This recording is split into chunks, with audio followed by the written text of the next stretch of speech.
Sa panahon ng burol kay Don Emilio ay pansamantalang natigil ang lahat ng aktibidad sa asyenda ng mga ito. Parang pagbibigay galang ng mga tauhan sa yumao, kaya wala munang nagtatrabaho sa mga yun habang hindi na ilalagak sa huling hantungan ng matandang lalaki. Alam ni Thea sa karamihan sa mga taga-asyenda, lalo na ang mga kababaihan, ay laging nasa malaking bahay at umaasiste sa mga gawain doon, kapares na lamang ng pagluluto at pag-aasikaso sa mga nakikiramay na araw-araw ay walang dumarami lalo ang bilang. Maging ang kaibigan niyang si Agnes ay alam niyang 2 araw ng pabalik-balik sa malaking bahay at nakikitulong-tulong sa pamilya Morado. Panay nga ang kwento ng babae tungkol kay Joseph. Sawari ang makita ang binata ang malaking dahilan kung bakit inspirado lagi si Agnes na magtungo sa malaking bahay kahit nangangahulugan niyo ng pagtatrabaho. Ang gwapo-gwapo talaga niya kinikilig na kwento sa kanya ni Agnes isang umagang kauuwi nito buhat sa lamayan sa malaking bahay. Nasa lubong na ito nang sasalok siya ng tubig sa poso na di kalayuan sa bahay nila. Isa iyon sa 5 poso na ipinatayo ni na Don Emilio para gamit nilang mga taga-asyenda. Sino? Kunway takang tanong niya. Sino pa raw? Di si Senyorito Joseph. Natigilan sila. Tinatawag mo ba siyang Senyorito kapag nagkakaharap kayo? Siyempre naman, bakit?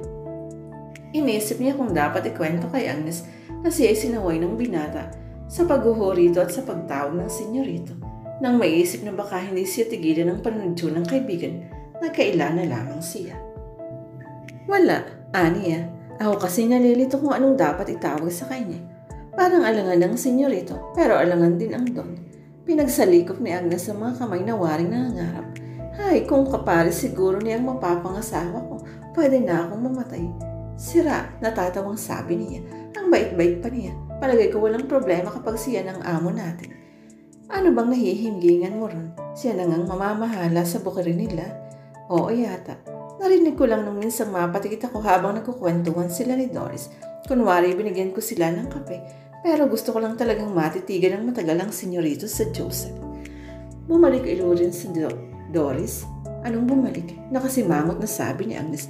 Hindi na ikaw mo halos umalis. Wala namang ginawa kundi dikitan sa Senyorito Joseph.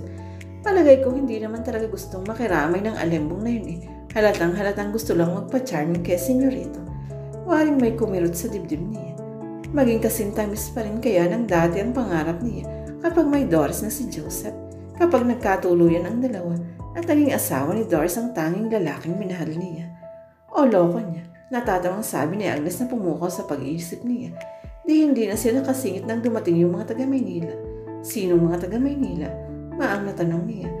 Mga kaibigan yata ni Senyorito Joseph ang mga yun Pero merong isa na tingin ko hindi lang basta kaibigan. Yung Giselle.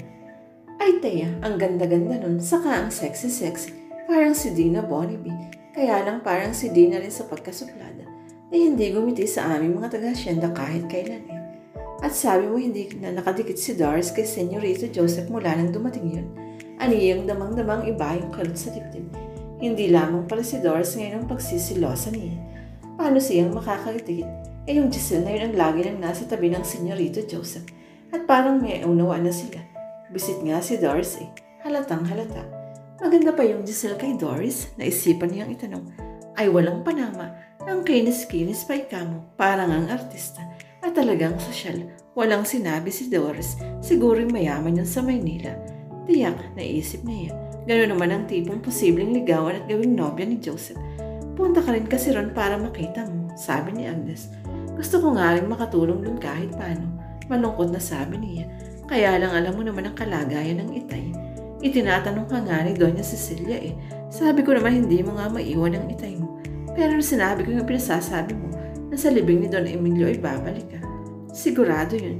Kaya nga rin hindi nagpupunta ang itay Inireserba ang lakas para sa libing man lang ni Don Emilio makadalo na siya.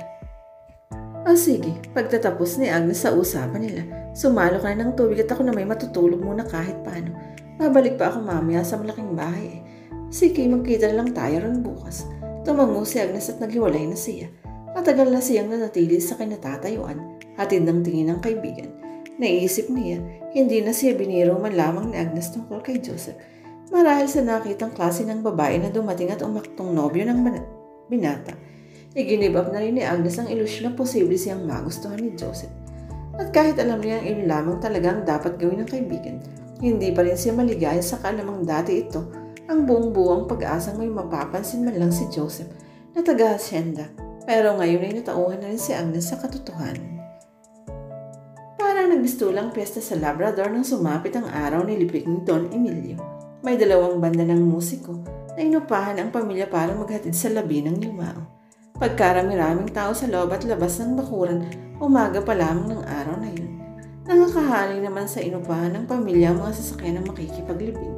Ang kaibahan nga lamang sa piyesta, sa halip maging masaya ang mga tao, ramdam sa paligid ang pamimighati, lalo na sa mga tauhan ng mga murado. Nakita agad ni Aldo ang pagdating ni Thea ng kasama ang ama. Sa amin na kayo sumakay, anyaya ng lalaki na nakapormal uli ng kasuotan. Maluwag naman kami sa coaster. Kinaagnas na lamang kami sasama sa bus, Aldo. Tanggi niya. Galit ka pa ba sa akin? Natitigilang tanong ng binata. Mas gusto pa sana ni Thea kung hindi na lamang nagtanong ng gano'n si Aldo. Ngayon kailangan pa rin mag-impento ng dahilan sa ama kapag nanghingi ng paliwanag ang matanda tungkol sa sinabi ni Aldo. Natitigilan lang nakatingin sa kanya si Mang Nato. Nagtatanong ang anyo. Hindi naman niya masabi rito ang tungkol sa sinabi ni Aldo na ikinagalit niya dahil may kinalaman niya sa ama. Kinalimutan ko na yun. Paiwas na lamang na tugon niya kay Aldo. Sige na, aalalayan ko pa ang itay para makita niya si Don Emilio bago mailibing. Tinalikuran na niya ang binata at inalalayan nga ang ama papasok sa malaking bahay. Ano ba yung sinasabi ni Aldo? Nagalit ka raw sa kanya. O sisa na nga ni Mang Nato nang naglalakad na sila. Wala ho yun, pagkakaila niya. Alam niyo naman ang lalaking yun. Minsan hindi iniintindi kung anong sinasabi. Mabuti na lamang at hindi nag-aanong nag-usisa pa si Mang Nato. Tamang-tamang iniaayos ng ilang kalalakihan ang mga parapernalya sa nagdaang lamayan nang lumapit sila sa kabaho. Umiiyak si Doña Cecilia habang inaalo ni Joseph. Napansin ni Thea may mga bagong mukha sa mga nakakaupo sa paligid, mga lalaking halos kasing gulang lamang si Joseph at base sa mga kasuotan ay waring may mga kaya sa buhay. Naisip niya ang mga kaibigan iyon ni Joseph na taga Maynila. Pero nasa nang sinasabi ni Agnes na Giselle, ang kamukha raw ni Gina Bonnevie. Wala naman siyang makita sa paligid na tumutugon sa deskripsyong iyon. Kung hindi man niya kilala ang mga tao sa paligid, namumukha niyang puro taga-Labrador ang mga iyon. Nagbigay galang si Mang Nato kina Doña Cecilia pagkuway tinunghayan na ang mukha ng yumao bago tuluyang maisara ng mga kalalakihan ng kabaong. Ilang saglit na natiling titig na titig lamang si Mang Nato sa mukha ng yumao.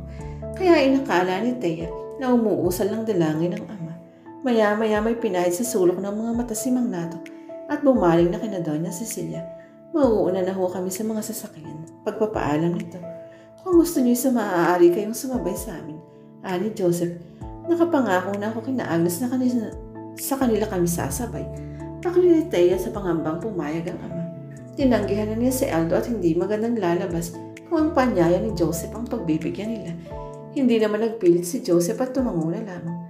Alis na ba tayo, lab? Tanaw ng isang babaeng palapit kay Joseph. Napatingin dito si Thea. Natiyak niya agad na natagpuan na niya ang kanina pa hinahanap nang mapatingin sa mukha ng babae na kumapit sa braso ni Joseph. Kamukha nga ang babae ni Gina Bonnevie.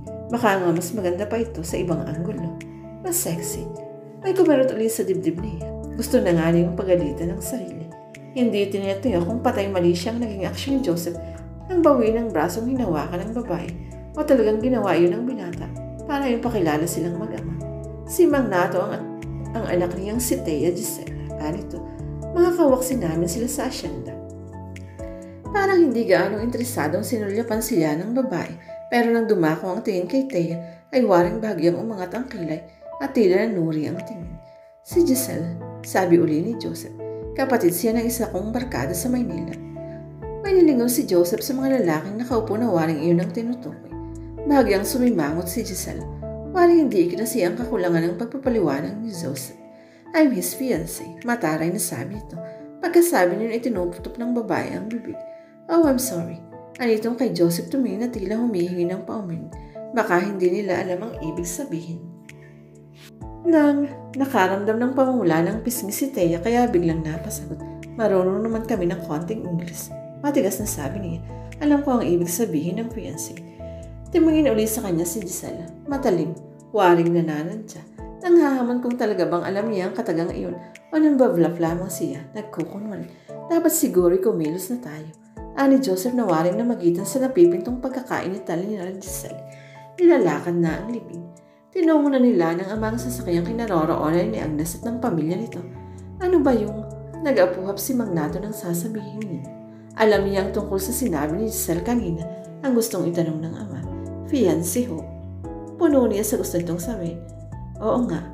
Fiancé, ano ba yun ha? Talaga namang hindi ko alam eh. Yun ho ay babae na pakakasalan ng kanyang nobyo. Kumbaga i-engage na, yung may kompromiso na. Bahagyang tumango si Magnato. Ganun pala. Kung yung babae lang ang magiging kapalaran ni Senyorito Joseph, hindi ako conforme. Tipong walang pakundangan sa kapwa eh. Harapan kong mag-insulto. Hindi na lamang siya kumibo dahil may magkaiba silang dahilan ng ama kung bakit hindi naman siya conforming si Giselle ang makatuluyan ni Joseph. Para sa kanya hindi niya gugustuhin may makatulayan ito kahit nasabihin pang sa pinaka-perfectong babae. Maya-maya lamang ay waring mahabang prosesyon na sila ng mga sasakyan patungo sa paglilibingan sa yumaong doon.